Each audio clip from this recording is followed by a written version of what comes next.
Can you imagine making the impossible decision of keeping your child by your side and potentially dooming them or sending them away, never to be seen again? That's often the reality that we saw with parents in World War II. Dear Josie, we are being held at the Dutch theater awaiting deportation. It is awful here. We haven't been able to sleep or to wash up since we arrived. Nobody can tell us how long we will be here or where we are headed, but I fear the worst. Bram says we must try to flee when we are put on a transport.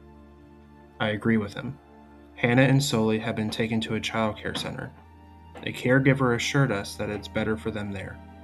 She also told us that they might be able to smuggle the children out to a foster family. Josie, I realize that we haven't spoken for a long time, but we were best friends once. You're the only one I can turn to. There's nobody else. Will you take in my children? Will you save Hannah and Sully from the terrible journey that they have planned for us? A journey to a forsaken destination to do what? I am afraid. Once Bram and I have escaped, we will come get them. I beg you. P.S. This photograph is for Hannah and Sully. I wish Bram and I were in it. Throughout the duration of World War II, Germany rounded up members of the Jewish community simply because of their religion. They were thought to be lesser than the pure Aryan Germans, who often had distinct signature looks such as blonde hair and blue eyes. The rounding up of Jews, disabled people, homosexuals, and other minority groups like the Roma was called the Holocaust. The Holocaust was estimated to have killed around 6 million people alone in death centers called concentration camps.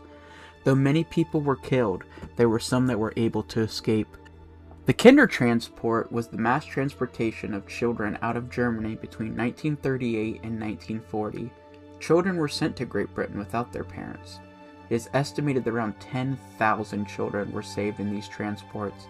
Quote, many children from the Children's Transport Program became citizens of Great Britain or emigrated to Israel, the United States, Canada, and Australia. Most of them would never again see their parents, who were murdered during the Holocaust. In this video clip from the video, The Hidden Children of the Holocaust, Two Sister Stories of Survival, shows the difficult decision for parents to separate from their children. After being reported by someone they thought they could trust, the parents of Ellie Rubin made that impossible decision. As they were being taken away, they threw a postcard to whoever would take care of their daughter. My parents had very good friends, and they strongly advised my family the kids should never be with the adults. It's just too dangerous. So they decided to try to find a place for the two of us. We were told that there would be a few days and we would see them again. Of course, that didn't happen. When we were put into hiding, my parents were told they should go into hiding also. And the whole family wanted to be together, which, looking back, was a bad idea. One of the stepdaughters of one of the hiding places had a relationship with a Nazi, and if you turned in a Jew, you could get paid. Got paid in Dutch money $7.50, which you turned in 7 people. My father, my mother, my grandmother, his brothers, a cousin. My parents, when they were taken away, they threw a postcard out, written in pencil. This is difficult. Everything went wrong. Please take care of our children. It was very chancy when you took in a child or a person or a family. If you were caught, you were all in trouble and you could all be deported to a death camp. This video clip gives us a real-life example of what we see in the book Song of a Blackbird, where Naomi has to make that impossible decision for her 2 children, Hannah and Sully. To part. I am about to part with letters, the letters that are the last link to what I was, the last link to my family, the last link to what I craved for year after year. I read them, I cherished them, I cherish what no longer is. Can we live on, put behind glass in a museum for you to see, for you to share, for you to know that once upon a time we were just like you, a whole, a loving family. Dear Josie, I do not know if this letter will ever reach you. I do not even know if you will choose to read it if it does. Still, I persist with this.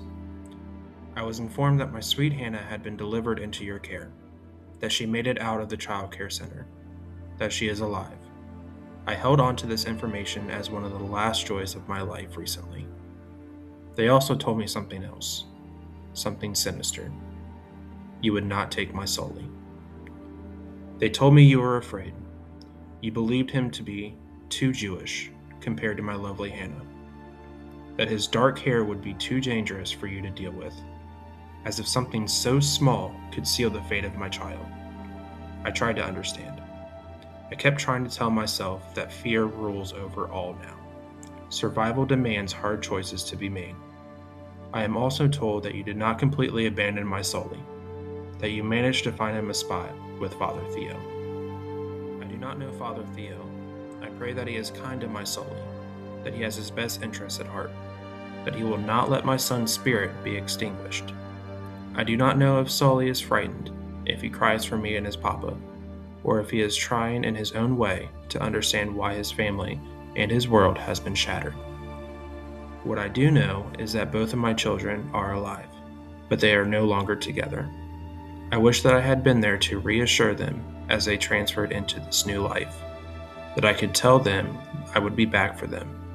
A mother should be the one to take her children to safety, not a stranger. Instead, I am left with half-told truths from people I am not totally sure I can trust. We are being moved now. There is no pretending now. We are being taken to a place much worse than the Dutch Theater. It is awful here. We haven't been able to sleep or wash up since we arrived. Nobody can tell us how long we will be here or where we are headed. The air feels solemn and heavy with this revelation. People do not speak the truth, but we all understand. If my Hannah ever speaks of him, please do not let his absence become a taboo or a forced silence. If you see my Sully, do not let him forget his sister either. Even though they may not be together, they should still remember each other. God willing that they may one day be reunited with each other. I do not know how to feel towards you, Josie. I am grateful for you taking in Hannah and the effort you made for Sully. However, this feeling of despair and disgust fills me with your separation of my family. Those children only had each other in this world, and you separated them. I understand if you could have taken both, you would have. It still breaks my heart a million times every day thinking about them being alone and scared. Please take care of my daughter as if she was your own. If you see my boy with Father Theo, please do not pass him by. Treat him as if he was one of your own too.